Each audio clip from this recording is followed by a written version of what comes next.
Well, we've been talking about some things that I think are very, very hard to process, things that I've been wrestling with myself. We looked at 2 weeks ago, we were looking at, attitudes with the government and that kind of stuff. And last week we were looking at, just some attitudes that people had towards the idea of church and traditions and things that the pandemic has really brought to light. And it's helped us to, stop and analyze ourselves. A lot of people were saying, I'm going to church, and they were just doing it because it was something to do. And then, the church was doing a lot of things, I'm talking about the church, the American church, was doing a lot of things that really wasn't reaching people. And what I've seen a lot of is the pandemic has kind of become like a dividing line. For some people it has made their faith stronger, and for other people it seems to have left them faithless. And it's just been a really hard time for a lot of people to adjust to. I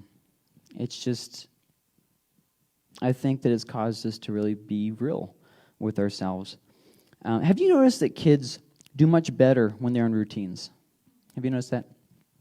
If you just let them go to bed whenever they want and eat whatever they want and do whatever, it doesn't really work out that great. You think, I'm going to be my kid's best friend, and we're going to be, just buddies or something, and let's just get rid of the line of, parental responsibility, I guess. And it doesn't work well. You can literally cater to your whole life to your child and give them everything that they've ever wanted, and it's not going to end well. At the end of the day, your children will actually resent you more for it. It's something that there's no rhyme or reason to it. Kids love boundaries. They'll fight you, they'll argue with you, but they love boundaries. And one of the things that they really like is routines. They go to bed at this time. Mommy and Daddy will always be there. When I wake up, I get up at this time. We have lunch at this time. They love routines. They'll fight you with it. They'll argue with you on it. But when given the chance, they'll always revert back to it. They actually did a study where they let kids eat whatever they wanted at the schools, just whatever they wanted. And after the initial week of picking out on junk food, they went back to eating the healthier stuff, all on their own. How about that? Kids love routines. I can't explain it. Your kids do much better when they're on routines. You change their bedtime or take them out of their element and everything blows up. For instance, the mothers out there, and I really pity the single mothers who, have to go shopping with their kids. Oh my goodness, I'm so sorry. It really sucks. Oh man, that's really rough. And then they miss their nap, and oh man, all hell breaks loose. It's like this child is not your loving child. It's like, hey, I remember when you were just in my tummy as a giant lump, okay? You watch your tone with me. But anyways, and it turns out, now here's if this was an M. Night Shyamalan movie, this would be the crazy twist at the end, okay? It turns out that adults are the same. Who would have thunk it? Man, oh man, the pandemic moved us out of our routine, and we were not happy, guys. Okay, let me give you some examples. People are driving crazy. I don't know if you've been out there driving around, but they're just driving crazy. They're just cutting people off. If you're going like 15 over the speed limit, then they want you to go, 20 over the speed limit. It's like, okay, guys, calm down. Just the other day, I was over at Walmart, and before they had the whole lines out the door thing, I haven't been there since then, so it was probably 2 or 3 weeks ago. And this guy was just flying through the parking lot. I was thinking, that's not the greatest idea there, buddy, but you could just see the agitation. Being stuck in your house all day evidently makes people antsy. Who would have ever thought? So, wow, just a lot of things happen there. People out acting crazy. It's like we're giant babies. And you might argue with me, but we're all pouting. That's what we're doing. We're pouting. Some of us are pouting because things are closed down. Some of us are pouting because things aren't closed down. Some of us are pouting because, the last president. Some of us are pouting because of the future president. And it's just, everybody seems unhappy. It seems like, we're all just throwing a fit. And so tonight, we've looked at attitude towards the government. We've looked at the necessity of church is really, I think, how we could sum up last week. But tonight, I want to talk about lack of self-control. Because a lot of things have happened very quickly over the last couple months. It's almost traumatic. I was actually talking to a counselor, psychiatrist, whatever, not I wasn't in like a session or something. I mean, I was talking to somebody who worked as a psychiatrist. And they were saying that the pandemic actually, for many people, was kind of like going through a traumatic event to where it was giving them, mental issues that they were having to work through. And I'm just thinking, man, oh man, I've already had mental issues before it was cool. And, it is a lot for people to process. And here's the problem. Our emotions have taken the will. That's the problem. And we've been saying and doing unwisely. Two main areas that I'm going to talk about with lack of self-control. The first is fear, and the second one is anger. Okay, so let's look at fear first. Fear is natural. It is actually a process that your body uses to keep you safe. It's the fight or flight. It's a good thing. If you've ever been in kind of a action kind of situation, if you served, for instance, that kind of stuff, that can sometimes save your life. Sometimes it can get you killed, but sometimes it can save your life. It's a natural thing. It's something your body really uses. Jackie Chan once said, now I thought this was really funny because you think Jackie Chan, this martial arts guy, nothing scares this guy. I mean, he's just, but I learned one day that he actually does get scared when he was doing this stunt on one of his very popular movies where he had to fall from a watchtower or clock tower. He was scared to death to do it. He did it, and he didn't like the shot, so he did it 2 more times so he could get a better shot. And he said, I was really scared. And I was just thinking, yeah, Jackie, I was scared watching you do it, buddy. So this is something Jackie Chan said. He said, anyone who thinks I'm not scared out of my mind whenever I do stunts is crazier than I am. And, fear is a natural thing. I mean, think about it. You're walking on the corner of a bridge, and you're like, I'm not afraid. I wonder what happens if I step out. Oh, I'm dying now. Yeah, fear keeps us from doing stupid things. It's a natural thing. But the problem is when fear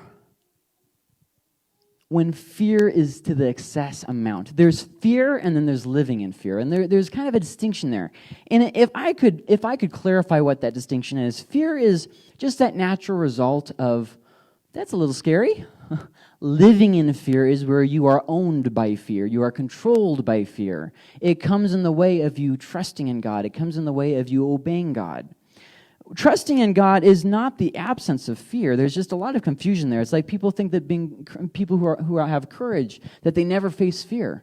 No, they just see that fear and they look it dead in the eyes and they say, I'm going to do it anyways. I'm going to do it scared.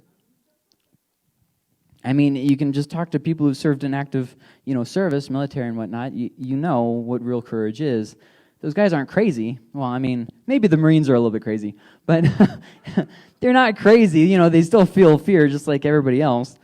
I was watching this really funny comedian. He actually served in the Navy, not in dangerous situations. He worked in an office, and he was going in and he said, I had some carpal tunnel flare up, and I was going in.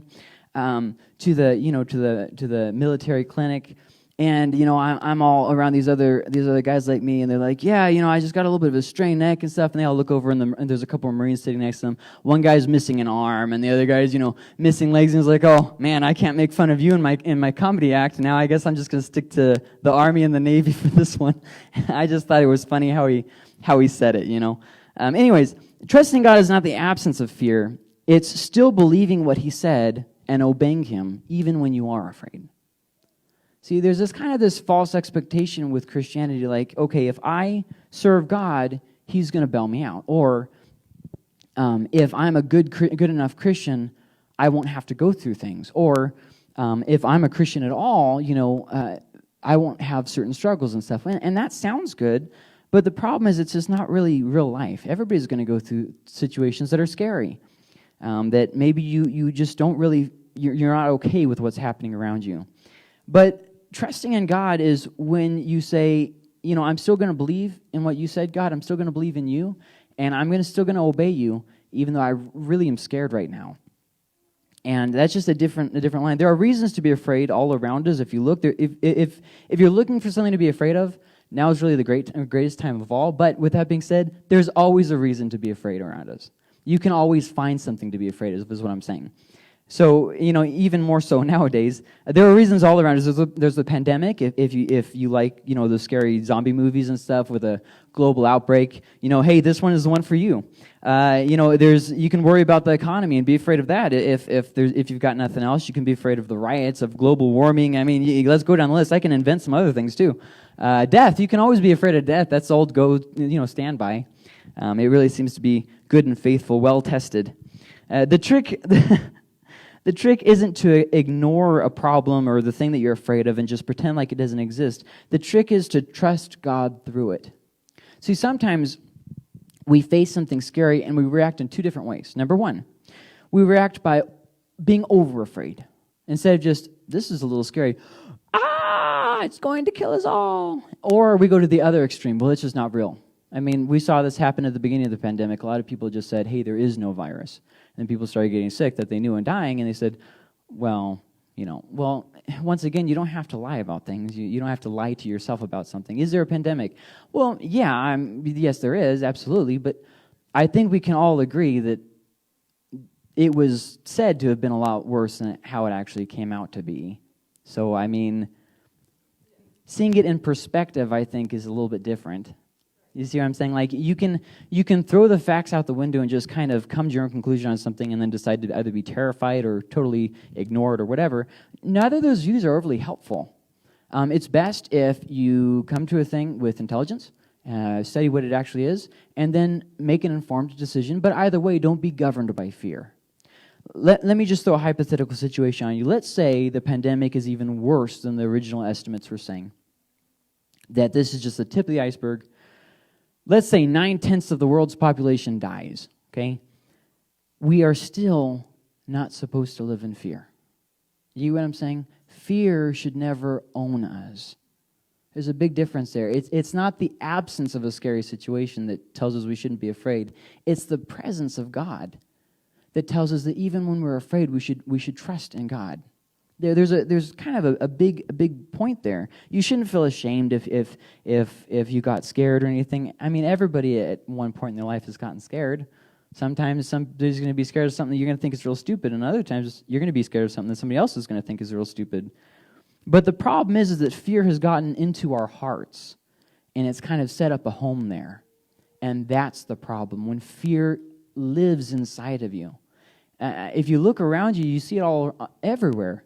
I mean, people are being governed by fear. They're making decisions on fear. And when you allow that level of fear in your life, it starts affecting your quality of life, your decision-making, your family unity and cohesion, your spiritual life. Fear really isn't meant to have that place in our life. It's natural, but to take it to this extreme is just not good. And it actually has a lot of negative effects on the body, too. I would highly encourage you to just start de-stressing your life with that. Your body will thank you for it later when you don't get as sick with things. Being overly fearful actually weakens your immune system. Anyways, 2 Corinthians 18:13 says this, in the 14th year of King Hezekiah's reign, Sennacherib, king of Assyria, attacked all the fortified cities of Judah and captured them. When King Hezekiah heard this, he tore his clothes and put on sackcloth and went into the temple of the Lord. Now, I skipped the whole thing that happened in between that. That's because it's not really important for what I'm saying tonight. I just wanted to give you the idea. There's this huge army that comes against Israel, and just bad things are happening. It's bad. It's bad. They're just coming through, just wiping everything out. And they send this really nasty letter to the king, and so they yell it over the wall, and he says, hey, all these people speak that language. Why don't you speak in this language? I would understand you, and they wouldn't. And he says, ho, I came here to make them all scared. You missed that, what I was getting at there. And so he does this whole bluff and all this stuff. And the king's response is what I'm focusing on here. All this bad stuff is happening, very scary stuff. When your city, which really isn't that big, is surrounded by a huge army outside, that's very scary. If you don't know anything about history, let me just give you a real quick summarization. Assyria, they were meanies. They were the school bullies, okay? They were very worth being scared of. It was not pleasant. They did some very bad things, And very scary things. Just even if you did survive, it's one of those situations where you just wish you hadn't. It's not great. Just not great. It's scary, very scary. And the king's response is not crumbling under fear. It's not any of the things that we typically have. The first thing that he does is goes straight to God to pray. And that's a very important point. So one thing that can help our fear get under control is simply taking it to God in prayer. Not that God will always instantaneously, answer every prayer, or that we can just declare something as so, or those kinds of things. But prayer nevertheless does help because A, if you don't pray, God definitely won't answer it. But if you pray, he might answer it. Okay? Next, it'll help you to not be so scared. And wouldn't you rather live, let's say you're going to die in 2 weeks, and nothing you can do is going to change that. Wouldn't you like to spend those 2 weeks in peace? In the comfort of God, being carried along with him? Or would you rather hide in your house petrified to even talk to somebody? See what I mean? God doesn't want us to be ruled by that fear. And so the first thing, prayer. The second thing we're going to look at is in Philippians 4:8. It says this, "Finally, brothers and sisters, whatever is true, whatever is noble, whatever is right, whatever is pure, whatever is lovely, whatever is admirable, if anything is excellent or praiseworthy, think about such things." So here we see the first thing that I said to help us with our fear, pray. The second thing, control your thinking. Don't let your thoughts just run wild. I mean, there comes a point when you have to say, stop up, hold up, brain. Nothing good is happening here. And the problem is that we don't really put our thinking in check a lot of times. We just kind of, if I'm thinking it, it's good. And that's just a big mistake. There's a lot of times when we're just going to be thinking about something that's going to be nonsense. And we should just cut it off. Think about something else. Well, so then people say this, I try, I can't. No, you're not used to doing it. Just like any other skill, it's something that you have to build up your ability to do it. If I give you a guitar, and if you ever touched a guitar before, and I say, play me a song, you're not going to be able to do it. But if you practice every day, you will. You will know a song by the end of the week. I promise. But the same thing is true with our brains. You can't let your thoughts run wild and then say, I can't control my thoughts. Well, because you haven't tried. Give it some time. Give it some effort. You can. It'll just take time. The problem is that we want everything done just real quick, and life doesn't work like that. So, number one, pray. Number two, control your thinking. Exodus 31:13-14. Say to the Israelites, you must observe my Sabbaths.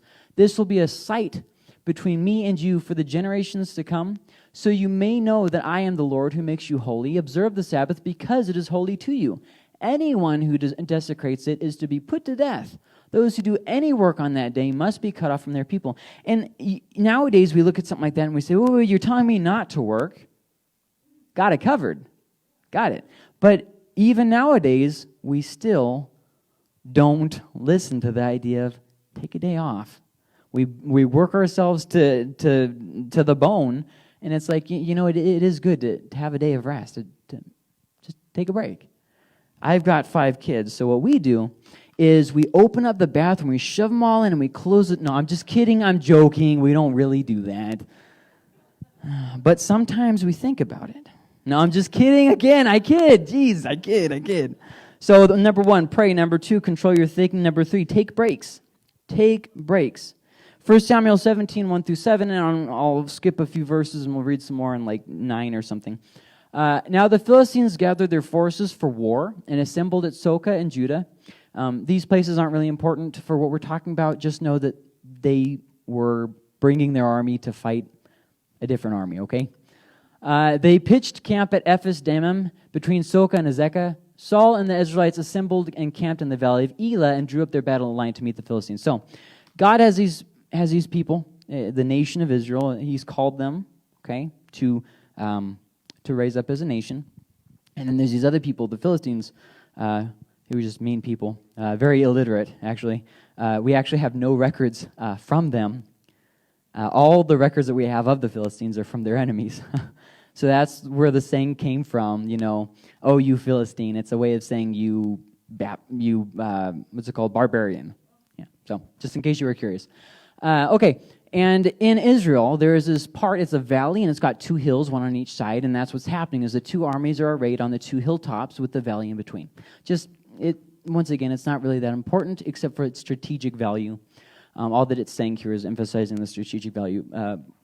If we were doing a study on the whole book, it would be very important, but for what we're talking about, it's not. The Philistines occupied one hill, and the Israelites the other, with the valley between them. A champion named Goliath, who was from Gath, which is one of the cities of the Philistines, came out of the Philistine camp. His height was 9 foot, 9 inches. He had a bronze helmet on his head and wore a coat of scale armor of bronze weighing 125 pounds. Wow. This guy's probably got massive calves. Man, if I was in a biking competition with this guy, he would have smoked me. On his legs, he wore bronze greaves. Those are the things that they snap on there. And a bronze javelin was slung on his back. His spear shaft was like a weaver's rod. So that's I actually have a picture to show you what that means. Okay, so just don't get carried away here. Hold on just a minute. And its iron point weighed 15 pounds. So the spear is, okay, so it's a long stick with a pointy thing at the end. That pointy thing at the end was 15 pounds. Okay. His shield bearer went ahead of him. Okay, all right. So this is a recreation of how tall it was. That's a serious staff, dude.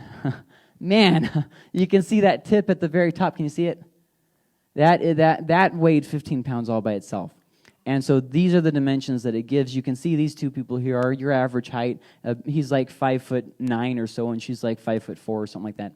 So you can see just what the size of this thing is. It's huge. This guy is huge. He's a 9-foot tall guy. I mean, goodness sakes, he would have been great in basketball. Man, oh man! If only he would have lived a couple, 100 years later. We just always miss the good ones, I guess. And David said to Saul. So now we'll go down to verse 32. David said to Saul, now David is this little shepherd boy who's, not really like, well, what are you doing here, David? It's funny if you read the story. He comes in, to do his father's bidding to the army, and he hears what's going on, and he starts trying to antagonize his fellow Israelites to go to war. He says, did you hear what he just said? What will happen if you go and beat this Philistine? And they tell him, and nothing happens. So he goes to another person and says the same thing over and over again. Well, eventually, after doing this for so long, his brother overhears him and he says, you little rat, you came here to try and get all the glory for yourself. Go on, get out of here now, you hear? And so he says, you know what is it to you? Leave me alone. You do your own thing, I'll do my own thing. And so he keeps trying to get the soldiers to do something they won't. Well, long story short, the king of Israel, whose name is Saul, ends up hearing about it, and so he calls David to him. And David said to Saul, let no one lose heart on account of this Philistine. Your servant will go and fight him. And then verses 43 through 47, he goes out and he prepares to fight this ginormous man, this giant basketball player who's just before his time. And he said to David, am I a dog that you come at me with sticks? And the Philistine cursed David by his gods. Come here, he said, and I'll give you flesh and give your flesh to the birds and the wild animals. So then David said to the Philistine, you come against me with sword and spear and javelin, but I come against you in the name of the Lord Almighty, the God of the armies of Israel, whom you have defied.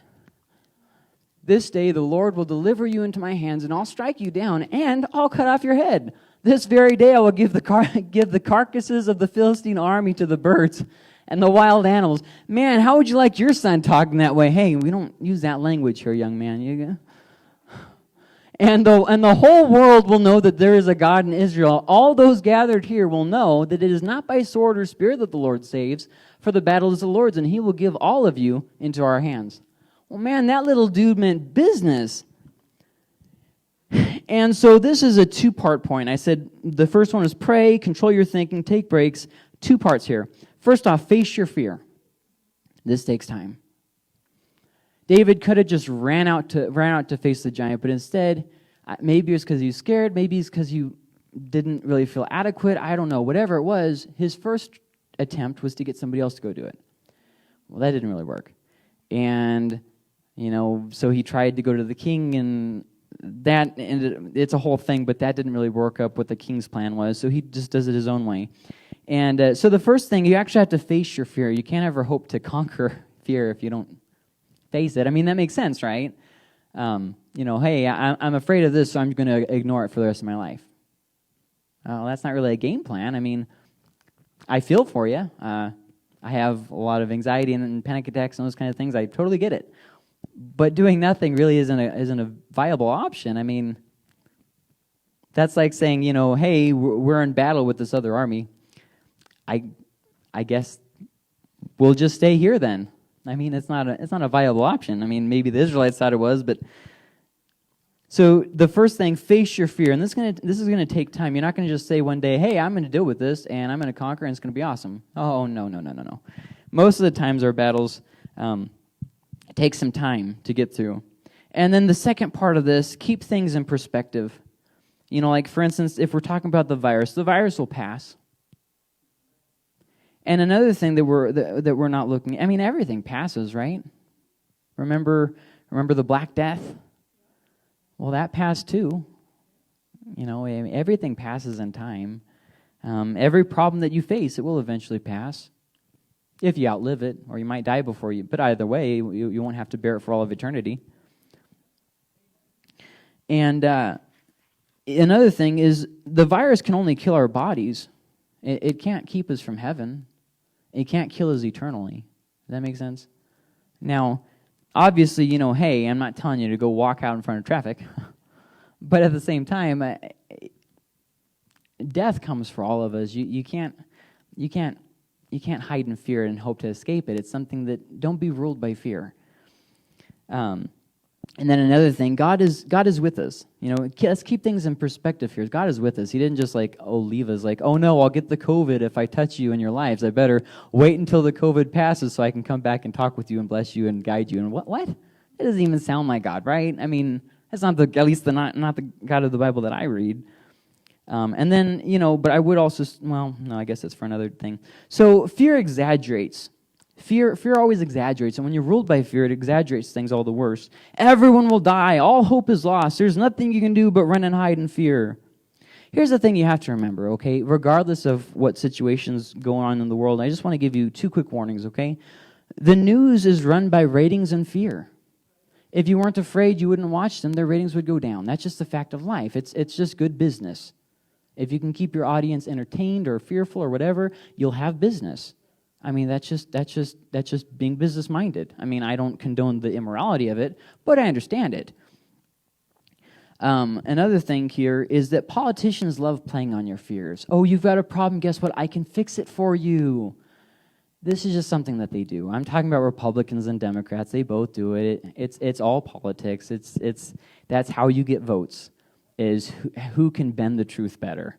I mean, don't let the realities of politics, cause you to run in fear or something like that. So in just real quick, a summary of the things I've said about fear. Pray, control your thinking, take breaks, face your fear, keep things in perspective. Those are just some real quick things of how to get back self-control.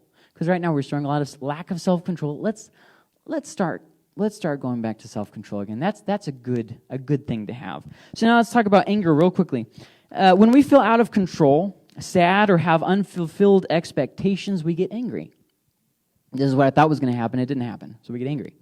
I guarantee you, show me somebody who has anger problems, and I guarantee you every single time, 99% of the time, it's usually because of an unresolved issue from their past. For instance, there was a teenager that we worked with that used to have blackout episodes of anger. And when he was a kid, he saw some very messed up things. I don't really want to give details because I don't really want... There's people who know him, so I'm not trying to embarrass him or anything. But anyways, a lot of times you see somebody with an anger problem, there's deep-seated sadness under that anger. And the anger is just something that we do when we don't know how to process that. We don't know what to do about it. So we just kind of get angry about it and kind of yell at it and hope that that'll fix it, and it doesn't. So then all we're left with is our anger. So, anger is what happens when we feel out of control. Do you feel like maybe you're out of control over the past couple months? Like maybe you don't have control over your life? You can't do this, you can't do that, you can't do this. They want me to do this, and it just seems like they're trying to control everything you're doing. Do you ever get that feeling? I know for me that's probably my biggest issue with having to wear a mask, is I just feel like, hey, butt out of my life. Let me live my life, and you live your life. And, if you don't want me in your business without a mask on, I won't go into your business, and we can just have an understanding there. I kind of am one of those people who kind of believe that I respect you enough for you to make your own decisions, but I also want you to respect me enough to let me make my own decisions. And it's just a really hard thing for me, and so what do? I get angry. When you have unfulfilled expectations, what do? You get angry. When you get married to somebody, you think, man, this is going to be forever. I love them, whatever, all these different things. Well, then reality hits, and you're like, man. Let me tell you a little funny story. When you're dating, this is how it goes. I love her laugh. I love the way she dresses up. 5 years later, I hate her laugh. I hate the way she dresses. I mean, it's the same relationship, the same thing. It's just one of those things, guys. So let's look at this. Matthew 10:28 says, "Do not be afraid of those who kill the body, but cannot kill the soul. Rather, be afraid of the one who can destroy both soul and body in hell." That really puts things in perspective. The fact that you don't have to just go around from thing to thing being afraid. John 16:33, "I have told you these things so that in me you may have peace." Well, that's nice. You're saying that we can have peace. That's very good news. In this world you will have trouble, but you just said about peace.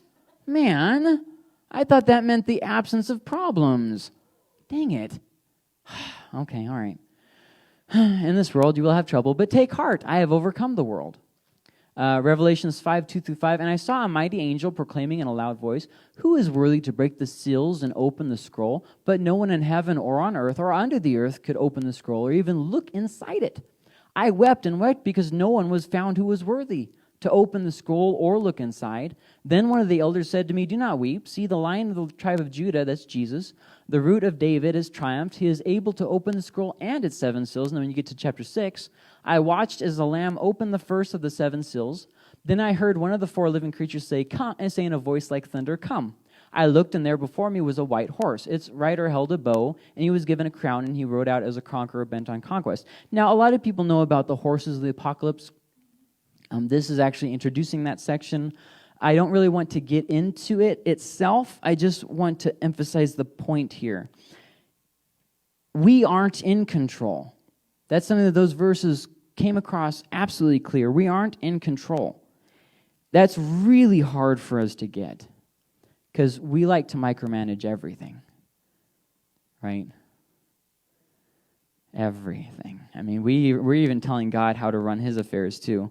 God, it would really be best if you would do this. I mean, I know over the past couple months, I've had a passing thought or 5 about, hey, God, maybe things would just be better if that person would just die.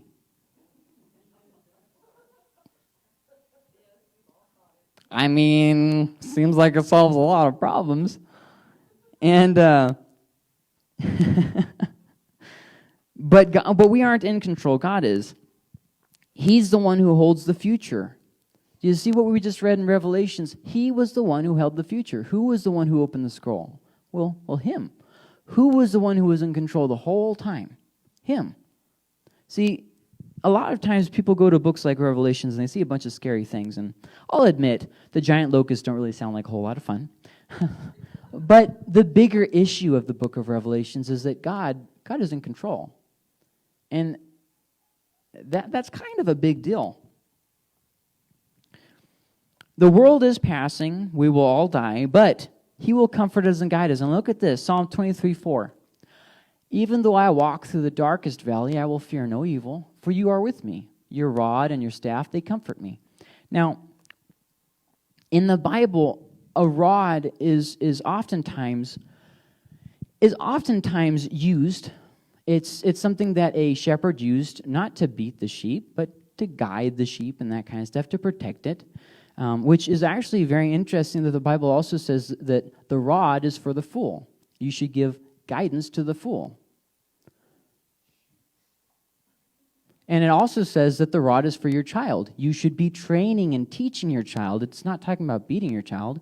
You don't beat your sheep, right? You guide the sheep. And that's what it's talking about. It's talking about guiding. So here's talking about here, hey, God, I will fear no evil, for you're going to beat the living tar out of me if I make the smallest mistake. What? No. He says, I will fear no evil, for you are with me. Your rod and your staff, they comfort me. You're guiding me. You're not saying, hey, see ya. You're leading me through this very, very difficult time.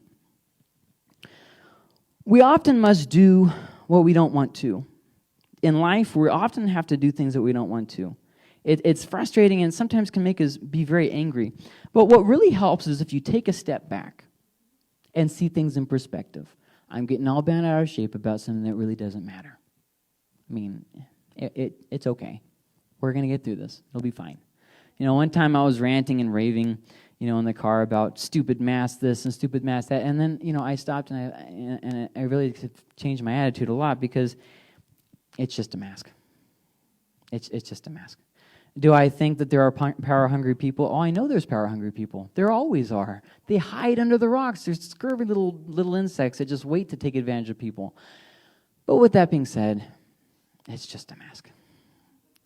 I can get all mad and bent out of shape, or I can say, it's okay. It's not a big deal. So, take a step back, breathe. Sometimes we just... It's okay. Loosen the muscles, calm down. Calm down, eat, sleep. These are very good advice. Get something to eat and go take a nap. You know how you can see how your kids are acting? We're the same. We're just in a bigger body. Go take a nap, okay? Go. One thing I do is called taking a rage dump. No, I'm just kidding. I'm joking. I kid.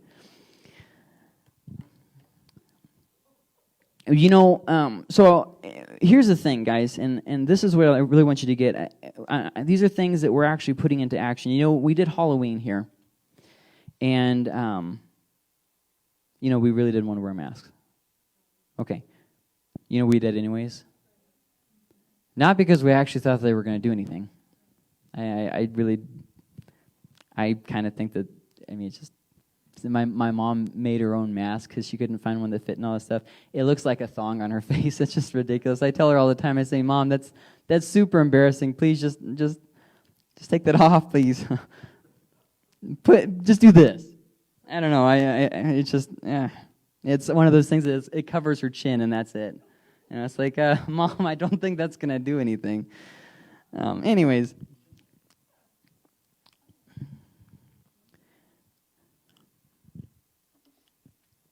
And Ephesians 4:2 says this, be completely humble and gentle, be patient, bearing with one another in love.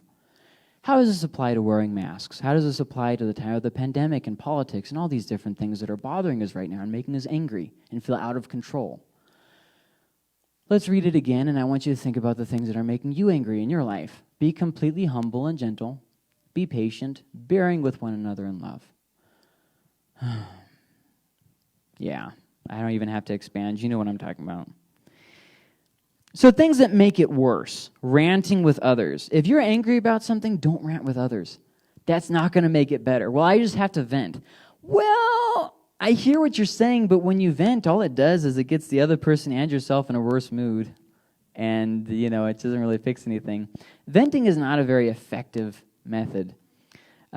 Thinking about it all the time, this is something else that is just not going to really fix the issue. If you're always thinking about it, you're irritated and you keep thinking about it. Have you ever seen an angry animal and then you just go over and just start poking it? Probably not the best idea, right? The same is true when you are irritated. If you're irritated, don't keep poking your bad attitude. Go for a little walk. Now, if you're a single mother and your kids are home with you, please do not go on a walk unless you take them with you. So ranting doesn't help. Thinking about it all the time doesn't help. Running in fear doesn't help. You can make anything sound worse than it is. Anything in life, you can always make it seem worse than it is. Don't believe everything and don't worry about what you can't change. When you're at sea, you can do one of two things. First off, you can get your sea legs, because there's going to be a lot of this. If you've ever been on a boat, you know what I'm talking about. Or you can demand that the sea stay still. That the sea stays still. Wow, that's a tongue twister. Now, you could get angry at the sea until you're blue in the face, but it's going to keep doing this. Being angry doesn't fix anything. You have to get your sea legs. And it's a lot the same with life. There's just some things in life that you can't change. You know, you can't control your kids. I hate to rip off that Band-Aid. You see people say it all the time. Control your kids. Well, you really can't. I mean, you can guide them, you can teach them, you can give them opportunity, you can discipline them, you can do those things, but you really can't make your kids do something. You know what I mean? Like, say sorry and mean it. You can't make your kid be sorry. Like, you can teach them why they should be sorry. You can teach them to say sorry. You can show them that when you do something wrong, say sorry, and this, but you can't make them have an emotion, right? Like, you should be mad about this. I mean, you can't make somebody do something. You can, to some extent, you can control actions to some extent, but if you try and control, you'll oftentimes have resentment when they get older, and they wouldn't have learned to control themselves, which means they're dependent on you, which means don't be too surprised when they go off to college and start doing stupid stuff that they know better to do because they've never had to choose before. It's just human nature. We like to know our boundaries so that we can push past them. So there's some things you just can't change. You have to accept that you can't change them. We need each other during this time even more, not less. The church needs each other, and we have to learn to encourage each other through this. You know, you might, if you are a firm believer in masks, you might have to encourage people who don't wear masks and who think that they're stupid. And if you are someone who thinks that masks are stupid, you might have to encourage somebody who wears masks. You understand that there's going to be diversity of opinion, and you have to be okay with that, right? That's the church. If we only accepted people like us, we wouldn't be winning anybody. It wouldn't be about Jesus, and it would be a club where all we do is get together and talk about how stupid the people are who don't agree with us. That's not a church. I mean, that's a hangout group, or, you know, a clique, or, you know, like the KKK or something. It's not really something that's going to see people saved. We need each other even more during this time. I don't know if we're going to be okay. I just want to come out and say that right now. I don't know if we're going to be okay. I don't know if this thing is going to kill all kinds of people or not. I have no idea. But I do know this. We can pray. I do know that we can sing to God, and I know that we can comfort and encourage one another. I know that we can do that. I'm not going to tell you everything's going to be okay when I don't know the future, but I do know the God who holds the future, and that's a really big difference. I don't hold the future. God does. And part of getting your anger under control is realizing I'm not in control of the situation. What we do is we have high expectations. This is how it's going to happen, and then it doesn't happen like that, then we get angry because our expectations haven't been met. Well, if you already just rip that Band-Aid off really quick, you're not in control. It'll save you a lot of anger down the line. We cannot bring people to God. We can't build bridges in Tularosa or move forward if we are ridiculing others who don't share our view. Let's look at Philippians 2:3. Do nothing out of selfish ambition or vain conceit. Rather, in humility, value others above yourselves, even if they don't agree with you on stuff. It's okay. We're going to get through this, all right? This craziness that's around us, it won't be forever. Eventually we will die, and then we won't have to worry about any kind of a virus. You can infect our bones with the virus for all I care. Is it okay to joke yet, or are we still serious? Okay. So just some highlights here. Respect when you're disrespected. When somebody disrespects you, respect them anyways. Love even when you're not loved. Be patient when life is hectic, and think before you act. We don't pout when we don't get our way, and getting our way won't bring people to God. The point is not getting our way. So just there is. Just a real quick summary about anger. We aren't in control. It might not happen how you want. You can make anything worse. Respect people and forgive. That's the summary of the anger that we looked at. So I think this is the next slide, but it might be that one. I'm thinking it's this one. Oh, uh-oh. I use it as a basis, and when I copied and pasted it, I forgot to delete the copy. So that's all that is. I didn't skip anything important, okay? Just some real quick wrapping things up here. Many are talking about the new normal of life. You know, this is the new normal, that's the new normal, this and that and the other thing. Here's the thing. Fear, chaos, isolation, self-centeredness, those things should not be the new normal. Regardless of what is or isn't the new normal, fear should not be the new normal. Chaos should not be the new normal. Isolation should not be the new normal. I know you can stay home and watch the services all the time. I know that. It's very convenient. However, I would urge you not to stay home and watch all the services online because you need people. You need contact. You know, I was actually reading this book by a psychologist, and one of the things that he was talking about was how far a physical touch can go. He was doing this presentation, and there was a kid who was almost about to cry in the middle of it, which they would have had to put a cork in the demonstration because he was talking to other psychiatrists. He just put his hand on the kid's leg, and then talked calmly. The kid was fine. The tears never came. There's something about physical touch that just does something. You can feel super duper depressed and somebody touches you, and it just changes things. Now, obviously, if you have a history of sexual molestation and abuse and those kinds of things, physical touch can be a little bit different for that. I understand that, and I highly encourage you to go to a counselor and those kinds of things. But for the typical, touch can be extremely, extremely good. 2 Timothy 1:7 says, "For the Spirit that God gave to us doesn't make us fearful. Okay, instead, it gives us power and love and self-discipline." So remember that when you're watching the news and you're just on the edge of your seat, just dying of anxiety. Remember that when you're in line at the store and you're just really bent out of shape. Remember this. God doesn't give us a spirit that to wreak havoc in our lives. Does that make sense? He doesn't do something like, "I want you all to be afraid. Be very afraid. It's Halloween all year long." You know, that's not God. God gives us a spirit of love and power and self-discipline. That's a very big difference, and I think that relates a lot to this year. So God wants us to love even when it's not convenient, and He wants us to help when others are acting how you think is silly. Sometimes people are going to act how you think is just plain silly. He wants us to help them anyways, right? He wants us to love when it's not convenient.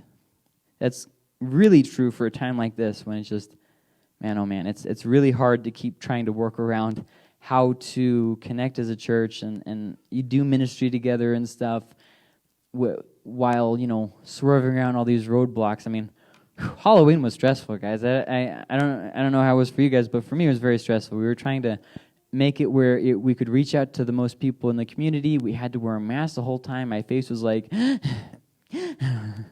it off. Anyways, so there's just a lot of things that I think that this pandemic has really showed us, and a lack of self-control is one of those things. It surfaced an issue that we had.